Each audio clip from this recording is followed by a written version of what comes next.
यह हमारी mutual fund series का सेकंड पार्ट है और फाइनल पार्ट है, जिसमें हम सीखने वाले हैं एसआईपी क्या होता है, लमसम क्या होता है, एसडब्ल्यूपी क्या होता है, म्यूचुअल फंड के कितने प्रकार होते हैं और हमें अच्छा म्यूचुअल फंड कैसे चूज करना चाहिए, उसका ट्रैक रिकॉर्ड पीछे उसको कैसे ट्रैक करना चाहिए, ये आज के वीडियो में हम समझने वाले हैं। स्वागतम स्वागतम सुस्वागतम दोस्तों, स्वागत है आप सभी का A to Z stock market की मास्टर क्लास में, जहां हम प्रयास करते हैं zero to advance stock market सिखाने का फ्री ऑफ कॉस्ट। इसके बदले आप एक चैनल को सब्सक्राइब और वीडियो को लाइक कर सकते हैं और अपने ऐसी शेयर बाजार में रुचि या इंटरेस्ट रखने वाले दोस्तों को शेयर कर सकते हैं। नमस्कार, मेरा नाम है देव, फाउंडर ऑफ लेगेसियन। हमारा इस चैनल का एम है कि इस साल के पहले हमारे 1 मिलियन सब्सक्राइबर हो जाए, तो please please please make sure to subscribe. एक गोल्डन प्ले बटन तो सब डिजर्व करते हैं यार, मैं भी करता हूँ। तो चलिए वीडियो शुरू करते हैं और समझते हैं म्यूचुअल फंड किस टाइप्स के होते हैं, म्यूचुअल फंड में कैसे निवेश करते हैं, एसआईपी क्या होता है, लमसम अमाउंट क्या होता है। चलिए वीडियो शुरू करते हैं। और हाँ, चलते फिरते वीडियो देखना नहीं है, मतलब समझ नहीं आएगा आपको कुछ। चलते फिरते वीडियो को देखना नहीं है, आराम से देखो। अभी नहीं देखना, वॉच लेटर में या लाइक वीडियो करके रख दो आराम से, घर पे जाके या कहीं मतलब फुर्सत में देखिएगा। जितना बड़े स्क्रीन में देख सकते हो उतना अच्छा रहेगा। उससे क्या होता है ना, समझने में आसानी जाता है, लेकिन फोन से तो आप देख ही सकते हो। चलिए वीडियो शुरू करते हैं। और हाँ, टेलीग्राम चैनल ज्वाइन कर लेना, लिंक डिस्क्रिप्शन में, और इंस्टाग्राम पे फॉलो कर लेना @legacian। वीडियो शुरू करने से पहले मैं आपको बता दूं, क्या आप भी स्टॉक मार्केट की बुक्स बाय करना चाहते हैं, लेकिन एक बुक का प्राइस 899 से लेके लाइक 900 1000 ऐसा होता है। Suppose rich dad poor dad का प्राइस हो 800 का रुपीज का, इंग्लिश में लो तो अलग, हिंदी में लो तो अलग। इसका सोल्यूशन हमने निकाला है लेगेसियन का डिजिटल लाइब्रेरी, जहां पे आपको 100 प्लस बुक्स आपको मात्र 499 रुपीज में मिलेगी। उसमें psychology of money, rich dad poor dad, how to win friends and influence people, 100 10x rule, 100 rules of life, ऐसे कई सारी बुक्स आपको 499 रुपीज में लेगेसियन के डिजिटल लाइब्रेरी मिलेगी, जिसमें स्टार्टिंग की 2 सेक्शन है। हम धीरे धीरे ऐड कर रहे हैं, उसमें फिलोसॉफिकल बुक्स भी ऐड कर रहे हैं, हिंदी लिटरेचर, मराठी लिटरेचर, और उसमें थोड़ी रिलीजियस बुक भी ऐड कर रहे हैं। जिसको नॉलेज रहेगा वो पढ़ेगा। पर हाल ही में कैंडलस्टिक पैटर्न्स की बुक्स, फाइनेंस की बुक्स हमने ऐड कर दिए। सिर्फ और सिर्फ 499 रुपीज में आप चेकआउट कर सकते हो। टॉप पे जो लिंक आ रहा है डिस्क्रिप्शन में, उस पर क्लिक करके। चलिए वीडियो समझते शुरू कर। देखो, म्यूचुअल फंड के पहले वाले एपिसोड में मैंने आपको बताया था म्यूचुअल फंड क्या होता है, किस प्रकार से काम करता है। आज अपन समझेंगे कि म्यूचुअल फंड में एग्जीक्यूट कैसे किया जाए। इसमें 2 चीज आपको समझनी पड़ेगी, एनएवी और CAGR। अब एनएवी मतलब net asset value. Net asset value क्या होता है, सबसे पहले ये समझेंगे। देखो, म्यूचुअल फंड में ना, जब म्यूचुअल फंड में जब कई हजारों लोग इन्वेस्ट करते हैं, सपोज कोई फंड है XYZ का, इक्विटी फंड है। इक्विटी फंड मतलब वो क्या करता है, अपने साइड से स्टॉक्स में निवेश करता है। अब इक्विटी फंड में सपोज 1000 लोग है, 1000 लोग ने 100 रुपए डाले, तो टोटल फंड का वैल्यू कितना हुआ, 1 लाख रुपए, राइट। अब 1 लाख रुपए का जब वो फंड में जब निवेश करते हैं, उसकी कुछ एनएवी बनती है। एनएवी मतलब उस फंड का प्राइस। वो जो फंड है, सपोज कोई XYZ फंड है, उस फंड का कोई, जैसे रिलायंस के स्टॉक का प्राइस होता है, आइडिया वोडाफोन के स्टॉक का, एयरटेल के, ऐसे स्टॉक्स का प्राइस होता है। वैसे एनएवी मतलब आप समझिए उस फंड का प्राइस, उस फंड के यूनिट का प्राइस। जैसे आप 100 रुपीज का सपोज कोई फंड में निवेश करते हो ना, और सपोज उसका 5 रुपए उसका एनएवी है, तो एक यूनिट इक्वल टू 20 उसका एनएवी हुआ, नेट एसेट वैल्यू। तो जब 100 रुपीज इन्वेस्ट करते हो तो आपको ऐसे 5 यूनिट्स मिलते हैं। तो 5 इंटू 20 इक्वल टू 100। अब समझ आया आपको कि ये जो 20 था, ये आपने मतलब इसका 20 ये एनएवी वैल्यू हो गया, नेट एसेट वैल्यू। उसका वैल्यू अगर ऐसे आपको 5 मिलेंगे जब आप 100 इन्वेस्ट करते हो। आप जब 200 इन्वेस्ट करते हो तब आपको 10 मिलेंगे, फिर 10 इंटू 20 इक्वल टू जो बेस इसका एनएवी है, और ये 1 यूनिट का, इससे आपने 200 इन्वेस्ट किया तो आपको 10 यूनिट्स मिलेंगे। टोटल कितने हो रहे हैं, 200 रुपए। तो इसे हम कहते हैं नेट एसेट वैल्यू। ये आपको ओवरऑल फंड का कितना मतलब फंड का यूनिट कितने का। जब आप रिडीम करने जाते हो ना, फंड में क्या होता है, जैसे आप बोलते हैं विड्रॉ करना है, इसमें फंड में कहते हैं रिडीम करना है। क्योंकि आप जब रिडीम करने जाते हो तब आपको नेट, जैसे 5 आपको मिले हैं इंटू 20 वाला, मतलब जिसका नेट एसेट वैल्यू है 20, तो आपको 5 यूनिट्स मिले। जब आप 5 यूनिट्स रिडीम करने जाओ तो आपको वो ओवरऑल, अगर वो 20 रुपए के प्राइस में मिल रहा है तो आपको 100 रुपए चल जाएंगे। ऑफकोर्स वो प्राइस बढ़ेगा, 20 का 21 होता है, 22 होता है, ऐसे धीरे धीरे म्यूचुअल फंड का भी प्राइस ग्रो होता है। और एक होता है एनएवी, आपको समझ आ गया, नेट एसेट वैल्यू जो होता है। एक होता है CAGR। ये समझना इसलिए जरूरी है, CAGR मतलब पास्ट में इतना, इसका कितना आया। इसका एक्चुअल होता है कंपाउंड एनुअल ग्रोथ रेट। ये आपको समझना पड़ेगा, compound annual growth rate. Overall ये एनुअली मतलब 1 ईयर का, मतलब 365 डेज और 1 ईयर का, ये कितना रिटर्न अपने को दे रहा है, कितना ब्याज अपने को दे रहा है। सपोज किसी फंड का 43% एनुअल रिटर्न है। 43% बहुत होता है दोस्तों, हमेशा याद रखिएगा। राकेश झुनझुनवाला जी क्या कहते थे कि अगर आप किसी स्टॉक में एक साल में 18% कमा रहे हो तो यू आर द किंग, और 21% कमा रहे हो तो यू आर द एम्परर। तो ये फ्यूचर एंड ऑप्शन वाले जो 2 दिन में पैसा डबल करते हैं ना, वो डूबता भी वैसे ही है। खैर, तो जब अपन बात करते हैं CAGR किसी कंपनी का 43 है, तो इसका अर्थ क्या हुआ, वो स्टॉक अगर अपन ने 100 रुपए में परचेस किया है तो एक साल बाद, मतलब वो म्यूचुअल फंड अपन ने 100 रुपए का परचेस किया है तो एक साल बाद उसकी प्राइस 143 रुपीज रहेगी, और वो कंपाउंड हो गया। फिर नेक्स्ट ईयर अगर आपने विड्रॉ नहीं किया तो वो जो अगला बैच लगेगा 143 रुपीज पे 43% लगेगा, है ना। तो ऐसे ऐसे कंपाउंड करते करते ओवरऑल बढ़ते जाता है। देखो कंपाउंड इंटरेस्ट समझ लेते हैं पहले। म्यूचुअल फंड हमेशा कंपाउंड इंटरेस्ट पे काम करता है, वो चीज को समझ लेते हैं। सपोज एक पहाड़ है, एक बड़ा सा माउंटेन है ना, 8000 फीट का एवरेज जैसा माउंटेन है, और वो माउंटेन काफी बड़ा है, ऐसे पूरा बड़ा सा माउंटेन है। और यहाँ अपने बंटी मस्ती करते रहता है। बंटी क्या करता है, एक छोटा सा पत्थर ना ये माउंटेन से फेंकता है, तो पत्थर धीरे होते होते, क्योंकि माउंटेन तो स्टार्टिंग तो ऊपर होता है तो बर्फ होती है, पत्थर बड़ा होता है, बड़ा होता है, बड़ा होता है, आजू बाजू बर्फ लगती है और बड़ा होता है, आजू बाजू बर्फ लगती है और बड़ा होता है, आजू बाजू बर्फ लगती है, और वो इतना सा जो पत्थर था वो बर्फ लग लग के बहुत बड़ा हो गया। ये हुआ कंपाउंड हुआ, व्याजाला व्याज लागने, इंटरेस्ट। मतलब देखो फॉर एग्जाम्पल आपने 100 रुपए का में इन्वेस्ट किया, आपको 10% ब्याज मिला साल का, एट द ईयर एंड आपको कितना बना 110%। तो अगला ईयर में, अगले साल में 110% पे वो ब्याज लगेगा। अगर आप वो 10 रुपए रिडीम नहीं करते हो तो आपको ब्याज लगेगा 110% पे। कितना लग रहा है, 111 रुपए। फिर अगले साल वो 111 पे ब्याज लगेगा, फिर वो 112 होंगे। तो ऐसे बढ़ते कंपाउंड इंटरेस्ट होता है, और वो एक बड़ा सा एक गोला बना लेता है। अब जब अपन कंपाउंड इंटरेस्ट की बात करते हैं तो अपने सामने कई सारी चीजें आती है। वो खैर अभी तो वो अपने हिस्से का पार्ट नहीं है, लेकिन वही आपको 2 चीजें यहाँ पे समझ आ गई। NAV मतलब नेट एसेट वैल्यू क्या होता है उसका, CAGR मतलब कंपाउंड एनुअल ग्रोथ रेट उसका क्या होता है। मतलब ये एक साल में, एक ईयर में, या 2 ईयर में, या 3 ईयर में, या 4 ईयर में, या 5 ईयर में ये कितना ग्रो हुआ है, ये कंपाउंड एनुअल ग्रोथ रेट अपने को बताता है। ये समझ आ गया आपको। NAV मतलब नेट एसेट वैल्यू उसकी कितनी है ये अपने को पता चलता है। मतलब उसकी जो एक यूनिट की प्राइस है वो क्या होती है। चलो इतना आपको समझ आ गया। Now there are multiple funds. Equity fund माने जो आपके स्टॉक मार्केट में निवेश करती है, स्टॉक मार्केट के स्टॉक्स में निवेश करती है, मतलब इक्विटी फंड। डेट फंड माने कर्जे में निवेश करती है या बैंक में निवेश करती है, सरकारी जो बॉन्ड्स होते हैं उसमें निवेश करती है, ऐसा समझिए। अभी फंड ऑफ फंड माने अब धीरे धीरे ऐसे कई सारे फंड्स होते हैं, वो अपन समझने का प्रयास करते हैं। चलिए अब मैं आपको धीरे धीरे बताता हूं कि किस टाइप्स के फंड होते हैं और किस प्रकार से वो काम। अब ये देखिए, जैसे ये मेरा कॉइन बाय जीरोधा का म्यूचुअल फंड है। आप किसमें, मेरे एक्चुअली ये मेरा एक्सपेरिमेंटल म्यूचुअल फंड है। आप कोई भी आपका जो ब्रोकर रहेगा उसमें आपको म्यूचुअल फंड की एक वो मिल जाती है, क्या कहते हैं उसे, एक सुविधा मिल जाती है। म्यूचुअल फंड, सबसे पहले आपको एक चीज समझनी पड़ेगी। जब आप कोई म्यूचुअल फंड पे जाते हो, सपोज कोई आप म्यूचुअल फंड पे जाते हो, तो फंड का एक वो होता है, फॉर एग्जाम्पल फंड की एक स्कीम होती है, वो स्कीम अपन में बता देता हूं। डिस्क्लेमर, सबसे पहले एक डिस्क्लेमर आता है, mutual fund investment are subject to market risk, read all the scheme related document carefully, past performance is not indicator of future return। Past का परफॉर्मेंस ये इंडिकेटर नहीं है कि फ्यूचर में इतना ही रिटर्न आपको मिलेगा। Coin is, I am so sorry boys, coin is only an order collection platform. Coin ये बस जो प्लेटफॉर्म है जीरोधा का, ये प्लेटफॉर्म कॉइन मतलब काइट में ट्रेड करते हैं, कॉइन में ये म्यूचुअल फंड को ट्रैक कर सकते हैं। ऐसे अलग अलग प्लेटफॉर्म्स रहते हैं, अलग अलग ऐप है उसके, जैसे आपका ग्रो में भी रह सकता है, आपका फायर्स में भी है, लिंक आप डिस्क्रिप्शन में दिया, ओपन कर सकते हैं, हर जगह होता है। लेकिन मैं आपको यहाँ का बता रहा हूँ अभी, fund investment only are subjected to market, right. Coin is only collection platform, ये बस पैसा कलेक्ट करता है on the behalf of client, वो क्लाइंट से पैसा लेता है और देता है BSE स्टार MF। अब ये समझना पड़ेगा BSE स्टार MF क्या होता है। BSE स्टार MF ये म्यूचुअल फंड का पैसा रखता है, और म्यूचुअल फंड में मतलब एक ऐसा समझिए गेटवे होता है, एक रास्ता होता है उसके अंदर घुसने का। तो जब भी आपका पैसा जा रहा है वो ब्रोकर के जरिए स्टार MF में जा रहा है, उसके बाद वो अलॉट हो रहा है आपको। The client expressly agrees that Zerodha is not liable और रिस्पॉन्सिबल। फिर ये म्यूचुअल फंड के जो बेसिकली होता है, तो ये ऐसा समझिए ब्रोकर ये जो अपने को दिला के दे रहे हैं। अब अपने का समझने का काम है कि AMC मतलब एनुअल मेंटेनेंस, जो एक कैटेगरीज होती है, डिफरेंट टाइप की कैटेगरीज होती है, उसको अपन धीरे धीरे म्यूचुअल, अब इसमें फिल्टर्स होते हैं, तो फिल्टर्स के जरिए अपन सिग्रीगेट कर सकते हैं कि कैसे क्या। तो इसमें कैटेगरीज होती है, आप समझने वाले म्यूचुअल फंड किस टाइप के होते हैं। इक्विटी म्यूचुअल फंड में जाओगे, एनी पे क्लिक करोगे, आपके सामने कोई भी म्यूचुअल फंड आ जाएगा जो मेरे वॉच लिस्ट में, for example ICICI prudential blue chip fund. अब ऐसा यहां पे क्या होता है, जो स्टार्टिंग का नाम था ICICI प्रूडेंशियल, ये आपके म्यूचुअल फंड का नाम है, और आखिरी का जो ब्लू चिप फंड है वो फंड का काम है कि वो बताता है क्या होता है। ब्लू चिप मतलब अच्छी कंपनीज में निवेश करते हैं, लार्ज कैप कंपनीज में निवेश करते हैं, ब्लू चिप है ऑफकोर्स। आईसीआईसीआई प्रूडेंशियल ये नाम है, ठीक है, ये कोई काम नहीं है, ये आईसीआईसीआई का एक आईसीआईसीआई का एक सब काम है। जैसे आईसीआई की बैंक है, आईसीआईसीआई क्रेडिट कार्ड देता है, आईसीआईसीआई लोन देता है, होम लोन देता है, वैसे आईसीआईसीआई प्रूडेंशियल बस ये म्यूचुअल फंड के सेक्टर में काम करता है, राइट।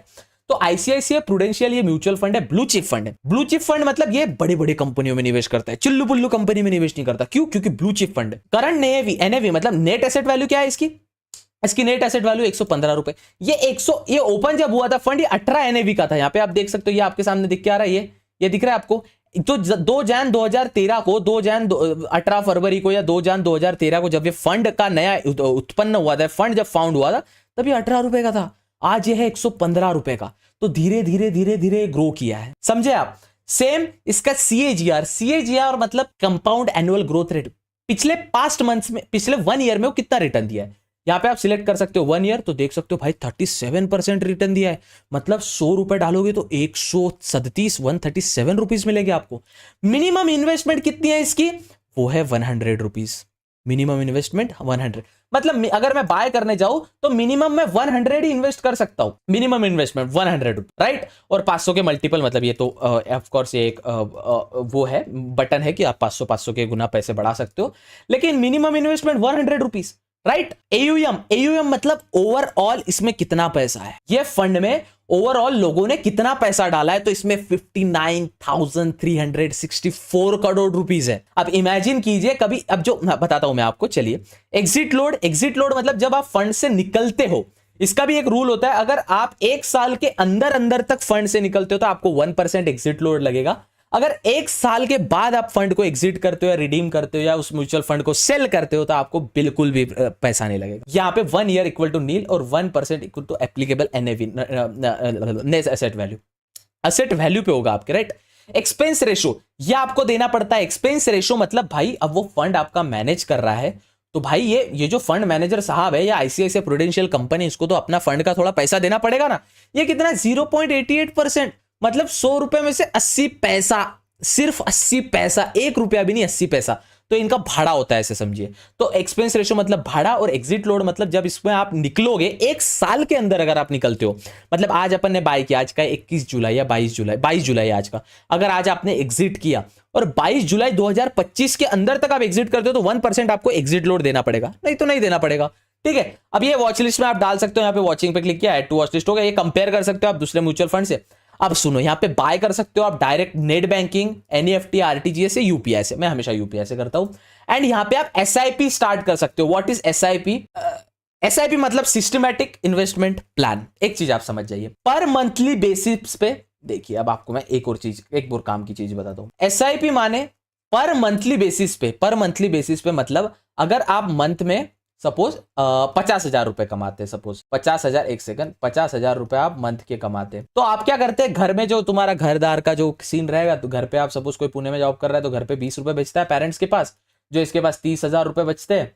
ये 30,000 रुपए खुद के पास रखता है, 15,000 का इसका हॉस्टल का रेंट या इसका फ्लैट का रेंट चला जाता है, इसके पास बचते हैं खाने पीने का 15,000 लग जाता है इसको, और टोटल इसके पास फिर बचते हैं 15,000। तो हर मंथ आप कोई XYZ फंड में सिस्टमैटिक इन्वेस्ट करते हो, उसे हम करते हैं SIP, systematic investment plan. Systematic investment plan, systematic investment plan मतलब आप पर्टिकुलर मंथ के पर्टिकुलर डेट पे, कोई भी डेट आप चूज कर सकते हो। जब आप SIP ओपन करते हो, मैंडेट लगाते हो, उसे हम कहते हैं मैंडेट। मैंडेट मतलब आपके बैंक अकाउंट से पर मंथ 15,000 रुपए कट जाएंगे और वो उस फंड में ऐड हो जाएंगे और आपका काम भी होता रहेगा। आपको कोई इतना ट्रैक करने की जरूरत नहीं कि मुझे भेजना है।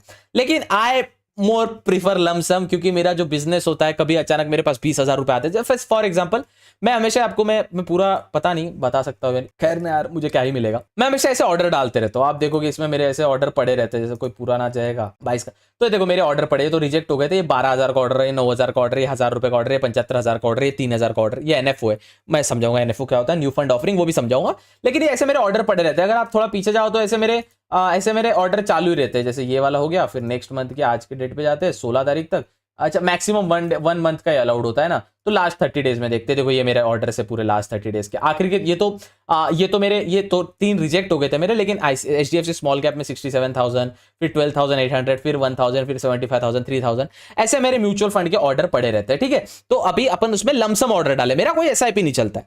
एसआईपी पर मंथ का मैं ऐसा डालता नहीं हूं, मुझे इतना एसआईपी मतलब पसंद, मतलब मेरा जॉब नहीं है। ऑफकोर्स जॉब का एक रेगुलर, जैसे जॉब में मेरा जॉब में मुझे सपोज 60,000 का सैलरी मिलता है तो 60,000 का ही मिलता है, मेरा ऐसा नहीं रहता। कभी मैं एक महीने में 10 लाख भी कमा लेता हूँ, कभी 1 लाख, एक महीने में 1 लाख कमाने के वांदे हो जाते हैं।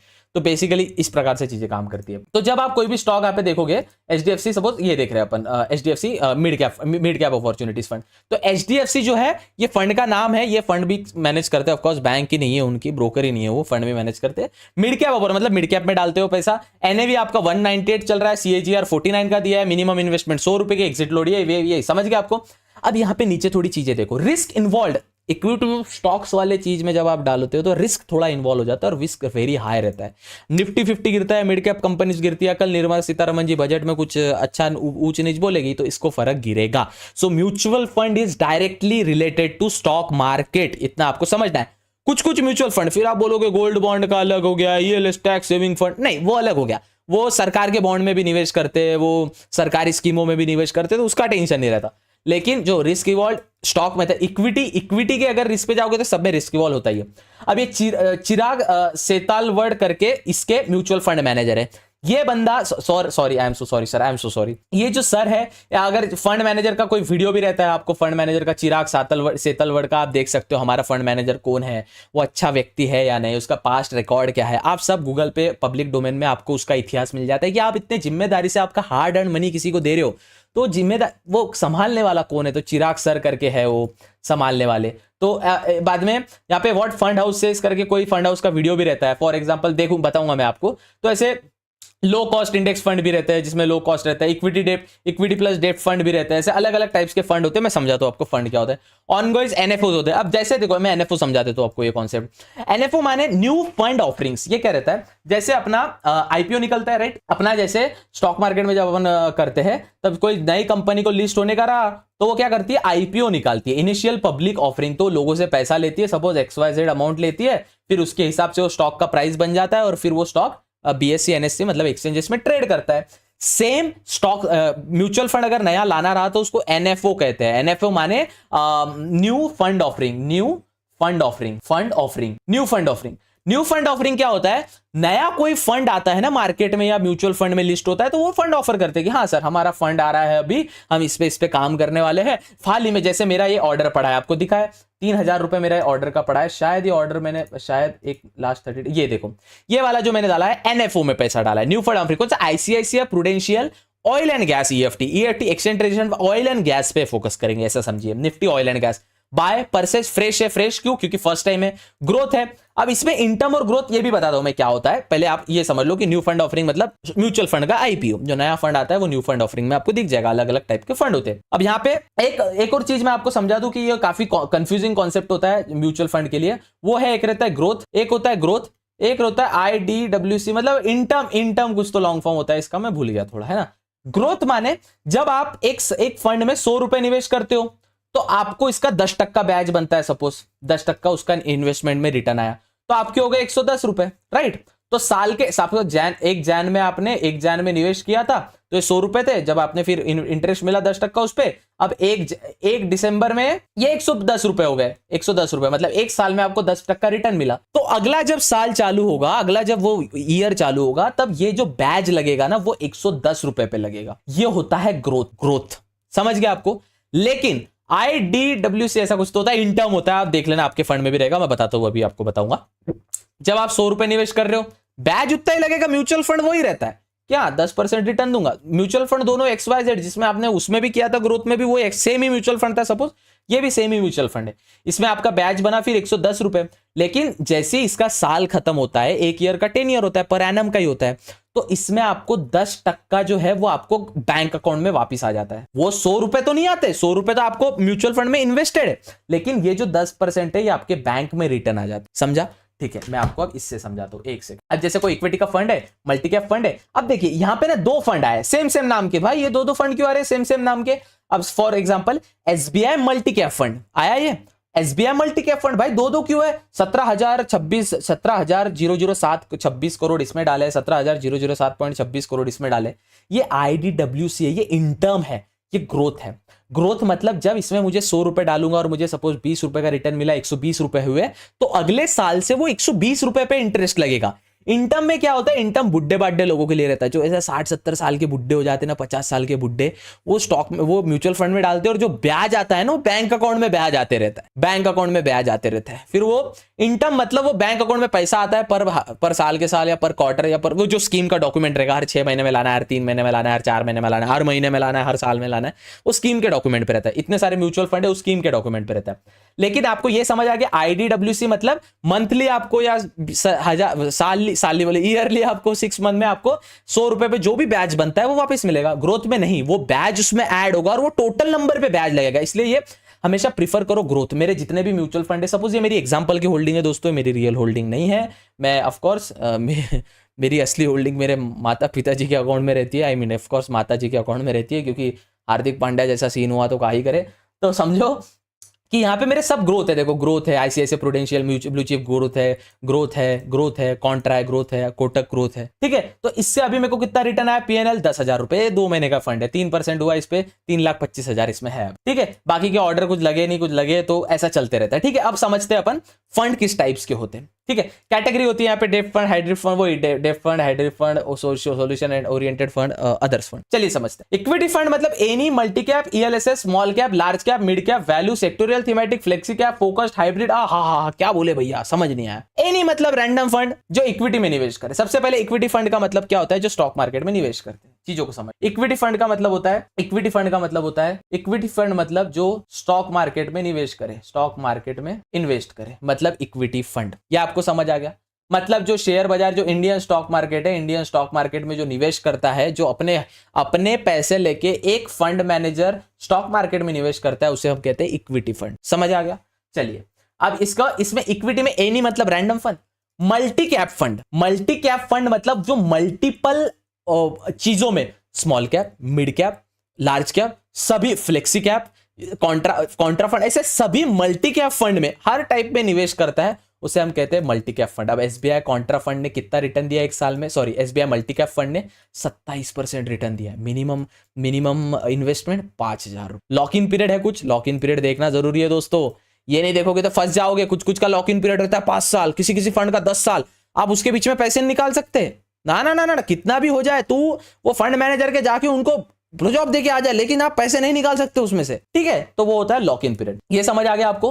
अब आपको समझना है इक्विटी में मल्टी कैप मतलब मल्टी कैप मतलब जो मल्टीपल इक्विटीज में, मतलब मिड कैप बड़ी कंपनीज में भी पैसा डाल रहे, छोटी कंपनीज में पैसा डाल रहे, चुन्नू पुन्नू कंपनीज में पैसा डाल रहे, पेनी स्टॉक में डाल रहे, तो पूरा कुल मिला के मल्टी कैपिटलाइजेशन में जो फंड डालते हैं उसे बोलते हैं मल्टी कैप फंड, ठीक है। अब इसमें भी आपको मैं पोर्टफोलियो ओवरलैपिंग भी समझाऊंगा। शायद मुझे तीसरा पार्ट बनाना ही पड़ेगा, मुझे ऐसा लग रहा है अभी। देखो अब ELS फंड, ELS मतलब टैक्स सेविंग फंड होता है, ये equity based tax saving fund होता है ये, ठीक है। स्मॉल कैप फंड मतलब पिद्दी कंपनीज होती है ना, उसमें स्मॉल कैप फंड। अब HDFC का स्मॉल कैप फंड का रिटर्न बताओ, ये मेरे पोर्टफोलियो में भी है, वॉचिंग में भी है भाई। 1 ईयर का रिटर्न 37%, भयंकर भाई, नेक्स्ट लेवल है। मिनिमम इन्वेस्टमेंट 100 रुपए, लॉक इन पीरियड कुछ नहीं है। फंड मैनेजर चिराग सेतलवड़ सर, ठीक है ना। सेम अभी अब जाएगा लार्ज कैप में, बड़ी company, ICICI prudential blue chip fund, इसका कितना दिया है रिटर्न, 137%। लॉक इन पीरियड कुछ नहीं। वैभव दुसड़ साहब इसके फंड मैनेजर है। 1% एग्जिट लोड, अगर एक साल के अंदर एग्जिट कर लिया तो, है ना। वैसे अलग अलग प्रकार के फंड होते हैं। Flexi cap fund, flexi cap मतलब फ्लेक्सिबल होता है। फ्लेक्सी कैप सब्जी है, फ्लेक्सिबल होता है ना, चेंज करते रहता है बार बार अपनी इन्वेस्टमेंट, निकाल के डालता है, डाल के निकालता है। लग रहा है कि इसमें घाटा चल रहा है, निकाल दिया, डाल दिया, है ना। कॉन्ट्रा फंड मतलब आउट परफॉर्म, ऐसा लग रहा है कि ये कंपनी काम नहीं करेगी, बट उसमें थोड़ा अपोजिट जो सोचता है। देखो इसमें से कुछ भी आपको समझा नहीं, जैसे मुझे ना फिलहाल हाइब्रिड पता है, फोकस्ड पता है, इंडेक्स, सेक्टोरियल, थीमेटिक पता है, सब पता है इसमें से। सपोज मुझे ना मल्टी एसेट, डायनेमिक एसेट ये भी पता है मुझे, low duration, money market, PSU, gilt. जैसे गिल्ट फंड क्या है मुझे नहीं पता, नहीं ऑफ कोर्स मुझे नहीं पता। SBI मैग्नम गिल्ट फंड, तो ये गिल्ट फंड का ओपन कैसे करेंगे, ये जो गिल्ट फंड है इसको कॉपी कर लेंगे या अपने टाइप कर लेंगे, GILT फंड मीनिंग। जब ऐसे गूगल पे जाओगे तो आपको मिल जाएगा, a guilt fund is a type of mutual fund that invest in government securities. अब मुझे समझा कि गिल्ट फंड क्या होता है, ऐसा फंड होता है जो गवर्नमेंट के सिक्योरिटीज में निवेश करता है, राइट। अब देखो इक्विटी फंड में ये स्टॉक मार्केट में निवेश करता है। इंडेक्स मतलब जो इंडेक्स होता है ना अपना, हेल्थ केयर इंडेक्स, ये इंडेक्स वो इंडेक्स, उसमें ये टाटा निफ्टी, मिड कैप, ये भी देखो, ये पिछले एक कब ओपन, देखो ये जब कोविड का ये रिजल्ट का टाइम, 2 जून रिजल्ट का टाइम में देखो 9 रुपए पे इसका NAV आ गया था। अभी कितना चल रहा है NAV, 10 रुपए चल रहा है। तो मार्केट नीचे भी आया था हाल ही में। अभी नया फंड है, कब बना ये फंड, इसका फंड का जो ओपनिंग है पता है, लॉन्च ऑन 8 अप्रैल टूटा, अभी का 8 अप्रैल 2024 को हुआ था। हेल्थ केयर फंड टाटा ने लॉन्च किया था। लेकिन उस फंड में मतलब देखो, फंड पे रिसर्च करते जाओ, ऐसे नहीं अंधा आया तो फंड में डाल दिया, अच्छा कूल लग रहा था, नहीं ऐसा नहीं होता, ठीक है। ये स्मॉल कैप फंड छोटी छोटी कंपनीज में डालते हैं, ऐसे लार्ज कैप बड़ी company value sectoral perfect sectoral मतलब किसी परफेक्ट सेक्टर में डालते हैं। फ्लेक्सी कैप फोकस्ड फंड रहता है, हाइब्रिड घूमते फिरते रहता है। डिविडेंड यील्ड जिसपे डिविडेंड, जो कंपनी डिविडेंड देती है वही कंपनी में निवेश करते हैं। Contra fund, SBI Contra fund में भी निवेश करता हूं, मेरा जो आखिरी का ऑर्डर है शायद एसबीआई कॉन्ट्रा फंड का ही था, जी हाँ कॉन्ट्रा फंड का निवेश भी है। इंडेक्स में जो मैंने आपके बताया। डेब्ट फंड मतलब लॉन्ग टर्म रहता है, डेब्ट फंड बहुत कम रिस्की रहता है। आप देखोगे जैसे इसमें कोई भी फंड में मैं जा रहा हूँ, value asset fund, HDFC value fund में जा रहा हूँ मैं सपोज, फिर इसकी कितनी है, क्योंकि इक्विटी फंड है तो कितनी है, very high. Subject Gautam Bhupal ने जो फंड मैनेज किया है साहब ने, 13,000 करोड़ का फंड है, 0 जो भी इसका पूरा प्रोसीजर है भाई, 54% का रिटर्न लाला एक साल में, बहुत हो जाता है भाई।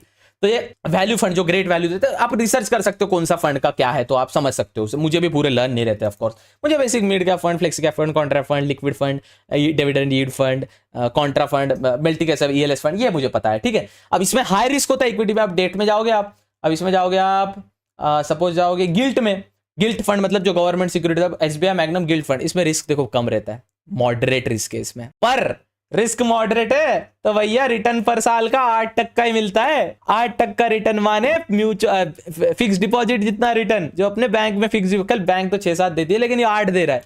मिनिमम इन्वेस्टमेंट 5,000 रुपए, लॉक इन पीरियड कुछ नहीं है, समझा आपको। जितना आप डेट फंड में जाओगे, कॉर्पोरेट बॉन्ड, जो कॉर्पोरेट बॉन्ड्स होते हैं उसमें निवेश करता है HDFC corporate bond fund, risk कितना है, मॉडरेट, लॉक इन पीरियड कुछ नहीं, लास्ट डिविडेंड पे आउट तब दिया था, डिविडेंड का पे आउट। अब डिविडेंड पे आउट आपको सब स्टॉक्स में नहीं मिलते, देखो एनी में जाओगे 2 है, इंटरम वाला जो है, अब देखो यहाँ पे 2 देख रहे हैं ना अपन, ये चीज को भी एक बार अच्छे से समझ लो, यहाँ पे 2 है, HDFC mid cap opportunity fund है, हाँ भैया है, HDFC mid cap opportunity fund है, एक है ग्रोथ, एक है, अब ग्रोथ में ना आपको ये वाला ऑप्शन नहीं दिख रहा भैया, कौन सा, यहाँ पे कुछ ऑप्शन दिख रहा है, यहाँ पे नहीं, लेकिन वही आप मिड कैप फंड में वही जाते हो, एडी में मिड कैप अपॉर्चुनिटीज फंड में जाते हो, यहाँ पे क्लिक करते हो, ये आईडीडब्ल्यू, ये इंटर्म फंड था, यहाँ पे दिख क्या रहा है, आईडीसीडब्ल्यू इंटर्म फंड, यहाँ पे लास्ट डिविडेंड 22 फेब को मिला था, हर 22 फेब को ये जितना भी आपका इंटरेस्ट बनता है आपके बैंक में डाल देते, समझा आपको इतना, चलो आई होप आपको समझा होगा। अब ये डेट फंड है, डेट फंड में money market fund, gilt fund, banking and PSU sectors में डालते हैं, ultra short duration fund, credit risk fund, medium to long duration, gilt with 10 year constant duration, 10 साल के लिए।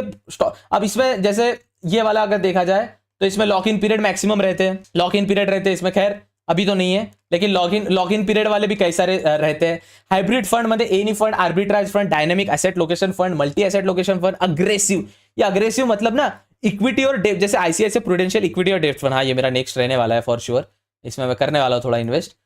तो इसमें क्या करती है ना, ये क्या करते हैं ना, अग्रेसिवली इन्वेस्ट करते हैं इक्विटी में और डेट फंड में मिला के भी होता है, देखो आपको आके धीरे धीरे। Solution oriented fund, solution oriented मतलब सोल्यूशन, घर लेना है आपको, गाड़ी लेनी है, रिटायरमेंट हो रहा है, for example HDFC retirement saving fund, पर इसमें लॉक इन पीरियड रहता है, 5 ईयर का लॉक इन पीरियड है, क्योंकि ये सोल्यूशन ओरिएंटेड, आपको लगता है अगले 5 साल में मैं रिटायर होने वाला हूं, तो आप उसमें 5 साल के लिए पैसा लॉक कर देते हो भैया, कि अगले 5 साल में शोभित मल्होत्रा भैया आप हमारा पैसा जानो, अच्छा रिटर्न देना। लेकिन रिटायरिंग फंड में इसका रिटर्न देखो 35% है, लेकिन 5 साल तक आप पैसा निकाल नहीं सकते, रिस्क हाई है। लेकिन ये इक्विटी में सेविंग्स फंड है, जो कभी कभी सेविंग्स फंड ना अग्रेसिव प्लान, ऐसे हाइब्रिड इक्विटी फंड है, हाइब्रिड इक्विटी में भी 5 साल का लॉक इन पीरियड है, सेम ये होता है। अब आपको अदर्स में आपको देखोगे एनी मतलब रैंडम में अदर्स आ रहे हैं भैया, इसमें कौन से आते हैं, इसमें आते हैं ईटीएफ वगैरह, फॉर एग्जांपल इसमें मैं 2 बताता हूं आपको, 2 चीजें बताता हूं मैं आपको। अदर्स में आता है एक एडी इंडेक्स फंड या ईटीएफ्स, जो आप बात करते हो ना ICICI prudential Nifty 50 index fund में 1000 बार बोलता हूं, यूटीआई निफ्टी 50 इंडेक्स फंड, मतलब ये निफ्टी की 50 कंपनी में पैसा डाल देते हैं, कुछ नहीं सोचते, क्यों, निफ्टी तो ग्रोइंग सेक्टर है, इंडाइसेस है, तो ये 50 कंपनीज में धड़ाधड़ पैसा डाल देते हैं, टेंशन नॉट, पूरा पैसा डाल देते हैं। आदित्य बिरला, सरलाइफ, निफ्टी, एचडीएल, पीएसयू बॉन्ड फंड है ना, इसमें अलग अलग प्रकार के सॉरी फंड्स रहते हैं जो निफ्टी ईटीएफ्स में इन्वेस्ट करते हैं। ईटीएफ मतलब एक्सचेंज ट्रेडेड फंड या इंडेक्स में। बैंक निफ्टी का फंड रहा तो 12 बैंकों में निवेश कर दिया भैया, है ना। मिड कैप निफ्टी का रहा तो मिड कैप निफ्टी में जितनी भी कंपनीज आ रही उसमें निवेश कर दिया। फिर निफ्टी के जितने भी कंपनीज आ रही है उसमें निवेश कर दिया। Basically solution oriented, sorry others fund में ईटीएफ या ईटीएफ इंडेक्स फंड का ये मतलब होता है, समझा आपको। एक होता है फंड ऑफ फंड्स, मतलब अगर कोई फंड है उस फंड में पैसा डालो, समझाता हूं। For example Motilal Oswal Nasdaq 100 fund of fund. अब ये क्या है भैया समझो इसको, नैस्डैक तो इंडिया का नहीं है भैया, नैस्डैक तो फंड ऑफ फंड है, इंडिया का नहीं है। तो नैस्डैक का जो फंड है अमेरिका का, वो फंड में मोतीलाल ओसवाल पैसा डालता है अपना, फंड ऑफ फंड, ऐसा फंड जो दूसरे फंड में निवेश करे, समझा। चलो मैं एक और बात समझाता हूं आपको, ये एक और बार आप भी, ये मजा आएगा आपको सीखने जानने समझने को। जैसे कोई fund of fund Bharat April fund of fund Nasdaq fund Motilal Oswal, इसमें एक आईसीआईसीआई प्रूडेंशियल का एडवांटेज फंड भारत 22 फंड, ये क्या है भारत 22 फंड, ये था क्या शायद, वो भूल गया मैं, क्या करता है ये एग्जैक्ट, म्यूचुअल फंड यूनिट। देखो आईसीआईसीआई प्रूडेंशियल भारत 22 नाम है इसका फंड ऑफ फंड, ये ऐसे फंड में नहीं भैया, इसका रिटर्न देखो 68%, ओ माय गॉड भाई, एग्जिट लोड 0, ये होता है भाई। एडिंग भाई मिनिमम इन्वेस्टमेंट एक्सपेंस रेशियो देख कितना कम है भाई इसका, सिर्फ 12%, 0.12। Oh my god what a fund I found, क्या फंड ढूंढा है बॉस। भाई वॉच लिस्ट में आ जाओ सर आप। नेक्स्ट एसआईपी आप में चालू है भैया, लमसम है 1-2 पेटी 3-4 पेटी का दनान। देखो करंट एवी 33 चल रहा है, कितने से ओपन कब हुआ था फंड, 19 जून 2018 को, ठीक है। रिस्क हाई है ऑफकोर्स, लॉक इन पीरियड है नहीं, निशांत पटेल साहब फंड मैनेजर है, एग्जिट लोड 0 है, कभी भी वापस रिडीम कर लो पैसा कटेगा ही नहीं, और एक्सपेंस रेशियो 0.12%। और किसमें फंड में निवेश करता है पूरा बताता है, म्यूचुअल फंड यूनिट्स निवेश करता है, फिर ये करंट एसेट ले ये दिखाता है। अब आपको एक और चीज मैं बताऊं, जब आप किसी फंड में देखते हो ना, जैसे इक्विटी का मैं स्मॉल कैप फंड में जाता हूं और एचडीएफसी स्मॉल कैप फंड को देखता हूं, तो ये फंड मुझे बताता है नीचे जब आप जाते हो तो पहले तो ये सेक्टर्स बताता है, भैया मैं कितने सेक्टर्स में निवेश करता हूं। इंडस्ट्रियल में ये 21% निवेश करता है, कंज्यूमर डायरेक्ट में ये 13% करता है, इंफॉर्मेशन टेक्नोलॉजी में 11% कर रहा है, फाइनेंशियल सेक्टर में 9% करता है, हेल्थ केयर सेक्टर में 7% करता है, मटेरियल सेक्टर में 6% करता है, 6.90 मतलब 7 ही। तो ऐसे टोटली सेक्टर्स बताता है, प्लस कौन से कंपनी में करते हैं हम लोग वो भी बताते हैं। टीआरईएसपी इसका कुछ तो था यार, टीआरईएसपी लॉन्ग फॉर्म, टीआरईएसपी लॉन्ग फॉर्म, इसका सरकार का कुछ तो है यार ये टीआरईएसपी लॉन्ग, अरे यार लॉन्ग फॉर्म क्या है भैया दिखाना जरा, अरे what the full form of TR, Tripura rural economic group and service delivery project, ये पता नहीं, I don't know what is this, but या तो 7% इसमें स्मॉल कैप फंड ने डाला है। फर्स्ट सोर्स सॉल्यूशन लिमिटेड 4% डाला है, बैंक ऑफ बड़ौदा में 3%। ऐसे जितने भी छोटे छोटे mid cap fund, small cap funds रहते, स्मॉल कैप कंपनीज रहती है, उसमें ये अपना पैसा डालते रहते, राइट। ये काम है स्मॉल कैप फंड का, ठीक है। वैसे ये पूरा बता, इक्विटी में आपको सब लार्ज कैप फंड में जाए, ICICI prudential blue chip fund बहुत बड़ा फंड है, 60,000 CR का इस पे फंड है, एग्जिट लोड 1%। अलोकेशंस क्या है, consumer, energy, industrial, materials, information technology, finance, health care, utility, real estate. Real estate में भी आपका पैसा जा रहा है 1%, अगर आप 100 रुपए डाल रहे हो तो 1% रियल एस्टेट में भी जा रहा है। Pharmaceutical sector, current asset, treasury bill, cash. अब इसमें रियल एस्टेट में मतलब प्रॉपर्टी नहीं खरीदे, बट लेकिन जो प्रॉपर्टी खरीदती है वो कंपनी है, उसमें इन्वेस्ट कर रहे हैं, जो बीएससी एनएससी में लिस्टेड है। अब वही आईसीआईसीआई बैंक में, Reliance industrial, Larsen and turbo, HDFC bank, axis bank, Maruti. एक और स्ट्रेटेजी बताओ छोटी आपको, लोग क्या करते पता है, ये कॉपी करके खुद का पोर्टफोलियो कॉपी कर लेते हैं, समझा आपको। सपोज आपका 1 करोड़ का पोर्टफोलियो, ये पूरी कंपनी कॉपी कर लो, 8 तक आपका 8 करोड़ इसमें डालो, टीआरईएसपी में, आईसीआईसीआई बैंक में इतना डालो, रिलायंस इंडस्ट्रीज में इतना डालो, 6% लार्सन एंड टर्बो में डालो, 1-1 करोड़ को मैनेज करके। ये ओवरऑल अगर इसका जब कैलकुलेट करते हैं ना, अभी ऐसे 1%, 1%, 1%, 1%, 1 to 4%, ये टोटल 100% होता है, क्योंकि म्यूचुअल फंड एक 100% मिला के ही बन रहा है, राइट। तो ये आपको कंपनी भी बताती है कि कौन से फंड में क्या होने वाला है, मतलब क्या क्या कंपनीज है। टैक्स सेविंग फंड्स भी होता है, for example tax saving fund है, एसबीआई लॉन्ग टर्म इक्विटी, जो बुड्ढे बाड्ढे रहते हैं ना, जो अब छुट्टी जॉब पे जाने, 3 ईयर का लॉक इन पीरियड है, वेरी है, इक्विटी फंड है, टैक्स सेविंग फंड है, इससे 54% रिटर्न दिया है भाई, 3 ईयर का लॉक इन पीरियड है। दिनेश बालचंद्रन साहब इसके फंड मैनेजर है।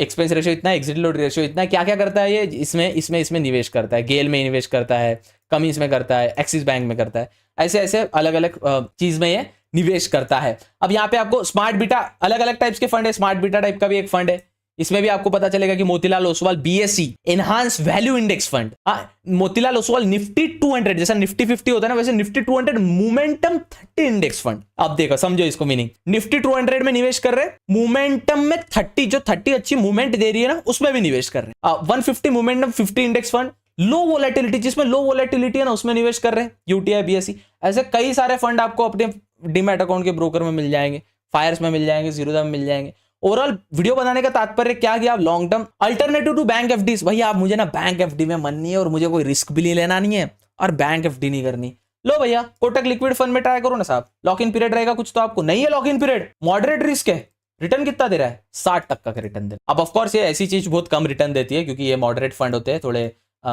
शिद्दत से चलते हैं फंड, ऐसे अघोरी जैसा काम नहीं करते। टाटा लिक्विड फंड कितना है, no lock in period, moderate है, 0.007 है, 60% रिटर्न दे रहा है। एफडीज से बेटर है, एफडीज से अच्छा रिटर्न दे रहा है, so alternative to bank FDs. Equity plus debt, ये इक्विटी प्लस डेट में इन्वेस्ट करते हैं। लो कॉस्ट इंडेक्स फंड जो एकदम लो कॉस्ट है, जैसे जिसका लो कॉस्ट माने क्या, एग्जिट लोड 0.25, एक्सपेंस रेशियो 0, जो फंड का कॉस्ट लो है, मतलब ज्यादा भाड़ा नहीं लेते वो अपने से, वो वाले फंड। एनएफओ, अभी एनएफओ आने वाले कौन से, Franklin India multi cap fund, Mirae asset Nifty 200 alpha 30 ETF fund of fund. अरे बाप रे बाप, देखो क्या भयंकर फंड है साहब, मेरा asset Nifty 200 alpha fund, right, plus ETF है, ठीक है, फंड ऑफ फंड है भैया, फंड के अंदर डालेगा पैसा पूरा। तो ऐसे अलग अलग आपको ग्रो निफ्टी ईवी जो ईवी सेक्टर में पैसा डालेगा, न्यू एज ऑटोमेटिव ETF में पैसा डालेगा, वो है ग्रो का आपका। देखिए ग्रो का फंड भी आया है। अब ऐसा तो नहीं है कॉइन तो 0 तक है, ग्रो का क्यों आ रहा है, तो ऑफकोर्स ये फंड है तो ये लिस्ट हुआ है, तो अभी इसमें अपन लिस्ट कर सकते हैं। ऑफर क्लोज होगा 2 अगस्त को, तो ऐसे न्यू फंड ऑफरिंग आती है तो आपको रिसर्च करना पड़ेगा आप कौन से फंड में डाल रहे हो, ठीक है। पोर्टफोलियो को डाइवर्सिफाई करो, जैसे मेरा एक छोटा सा पोर्टफोलियो है 3-3.25 लाख का, इसमें देखो ICICI prudential blue chip fund. अब इसमें एक और चीज मैं आपको बता दूं, पोर्टफोलियो ओवरलैपिंग, यार ये वीडियो बड़ा हो जाएगा, थोड़ा सा एक और चीज समझ लो। पोर्टफोलियो ओवरलैप होता है, फॉर एग्जांपल देखो कोई भी पोर्टफोलियो ओवरलैपिंग टूल समझो, पोर्टफोलियो ओवरलैपिंग टूल। अब ये क्या करता है ना, कोई भी रैंडम मैं एक वेबसाइट खोलता हूं, ऐसे आते हैं 2-3, मैं एक खोल देता हूं आपके सामने, चलो ये आ गया मेरे सामने। अब मेरे जो 2 फंड है, for example ICICI prudential blue chip fund है और ICICI prudential Nifty 50 index fund है। ब्लू चिप फंड मतलब ये टॉप के 50 कंपनीज में निवेश करता है, we all know. Blue chip मतलब टॉप के sorry best companies, blue chip companies जो है लार्ज कैप कंपनी, उसमें निवेश करता है ICICI. Of course HDFC Nifty 50 index fund भी टॉप 50 कंपनीज में निवेश करता है। लेकिन अगर देखा जाए, ये अगर मैं मिडल क्लिक से दूसरे टैब में नहीं खोल सकता होगा यार ये ऐसा मत किया करो यार, ठीक है। अभी मैं एक और ना डायरेक्ट खोल लेता हूँ कॉइन, इधर भी खोल लेता हूँ एक, और इधर पोर्टफोलियो ओवरलैपिंग टूल खोल लेता हूँ, ठीक है। हाँ done, portfolio overlapping tool, yes ये मैंने खोल दिया है, डन, खुला है बॉस, खुल गया, डन। अब यहाँ पे देखिए ये मेरा जो कैसे देखते हैं, अरे बाबा किधर गया डैशबोर्ड, वही तो, अरे बाबा होल्डिंग्स रे म्यूचुअल फंड्स में जाके, हाँ ये वाला मेरे को ओपन करना है। नाउ लिसन, ये HDFC prudential blue chip fund है जो ब्लू चिप कंपनी में निवेश करता है, और ये आईसीआईसीआई प्रूडेंशियल निफ्टी 50 इंडेक्स है, टॉप 50 कंपनीज में निवेश करता है। सबका अलग अलग हो सकता है, इसका एग्जिट लोड वगैरह नहीं, इसलिए मेरा अच्छा फंड लगता है मुझे। अब कुछ कंपनीज तो इसमें ओवरलैप कर रही है, मतलब ओवरलैप मतलब, अब देखो इसमें आईसीआईसीआई बैंक है इसमें, और इसमें भी आईसीआईसीआई बैंक है, आईसीआईसीआई बैंक 8% इसमें आईसीआईसीआई बैंक वही ऑफकोर्स 7.92 था, 8%। ये तो भैया मैं कोई भी फंड में डालू, इस फंड में भी पैसा डालू निफ्टी 50 इंडेक्स फंड में, या ब्लू चिप फंड में पैसा डालू, जा तो आईसीआईसीआई में रहा ना। This is called portfolio overlapping. इसको चेक करने के लिए आप कोई भी पोर्टफोलियो ओवरलैपिंग टूल पे जा सकते हो। इसमें मैंने क्या किया था, आईसीआईसीआई प्रूडेंशियल, अरे यार रिसर्च नहीं कर सकते क्या, क्या गंदा है भाई, आईसीआईसीआई, अबे इंडेक्स फंड नहीं, अरे क्या, अच्छा सॉरी, सिलेक्ट कैटेगरी ऑल में जाने का है, सॉरी इधर टाइप करते हैं आईसीआईसीआई प्रूडेंशियल, कौन सा था, प्रूडेंटियल ब्लू चिप फंड, ये हो गया ब्लू चिप फंड, राइट। और ICICI prudential Nifty 50 index fund, ये मेरे 2 हो गए, निफ्टी 50 इंडेक्स फंड, राइट। ये मेरे 2 फंड हो गए, एक सेकंड यही था ना, यस ये 2 मेरे फंड हो गए, आईसीआईसीआई प्रूडेंशियल जो ये था ब्लू चिप फंड, और ये था। अब मैं इस पे जब सबमिट पे क्लिक करूंगा ना, मैं देखूंगा कितना पोर्टफोलियो मेरा ओवरलैप कर रहा है, कितनी कंपनीज मेरी सेम आ रही है एक ही पोर्टफोलियो में। अब देखो यहाँ पे ओवरलैप कितना कर रहा है, 56 पॉइंट यहाँ पे लिख के आ रहा है। पोर्टफोलियो मेरा 56, मतलब इसमें से आधी से ज्यादा कंपनीज मेरी सेम है दोनों म्यूचुअल फंड में, इसलिए मैं अभी ब्लू चिप फंड में इतना निवेश नहीं करता हूं, रैदर देन मैं निवेश करता हूं। मतलब 56 कंपनीज अलग है, बट बचे भी मतलब 50% कंपनीज सेम ही है दोनों में। जैसे देखा जाए तो लार्सन एंड टर्बो इसमें भी है, और लार्सन एंड टर्बो इसमें भी है ना, कितना 3% इसमें है, इसमें 6% है। लेकिन इक्विटी अब देखिए ना, भारतीय एयरटेल लिमिटेड इसमें भी है, भारतीय एयरटेल लिमिटेड 3.63 इसमें भी है, भारतीय एयरटेल लिमिटेड 3 समथिंग इसमें भी है। तो ये तो सेम ही है ना, मैं इसमें पैसे डालू इसमें पैसे डाल तो सेम ही रहा है। तो ऐसे आपको फंड को भी देखना है कि वो ओवरलैप ना कर सके, ठीक है। That's it for mutual fund side. हो गया आपका म्यूचुअल फंड भी क्लियर हो गया, समझे, समझ आया, कुछ गया दिमाग में कुछ? ओ भाई साहब मैं थक गया भाई, कितने देर से बड़बड़ कर रहा हूँ। खैर ऐसी शेयर बाजार और बिजनेस कंटेंट देखने जानने समझने के लिए लेगेसी को फॉलो और सब्सक्राइब कर सकते हैं, इंस्टाग्राम पे फॉलो कर सकते हैं, टेलीग्राम डिस्क्रिप्शन में लिंक दिया उसको ज्वाइन कर सकते हैं। आई होप आपको वीडियो समझ आई होगी। प्रयास करता हूँ आपको कुछ फ्री ऑफ कॉस्ट सिखाने का, इसके बदले कुछ नहीं चाहिए साहब, एक सब्सक्राइब का बटन, एक लाइक का बटन, एक अच्छा कमेंट कि भाई अच्छा काम कर रहा है, मोटिवेट फील होता है उससे। मिलते हैं अगले वीडियो में, तब तक के लिए goodbye, take care, have fun.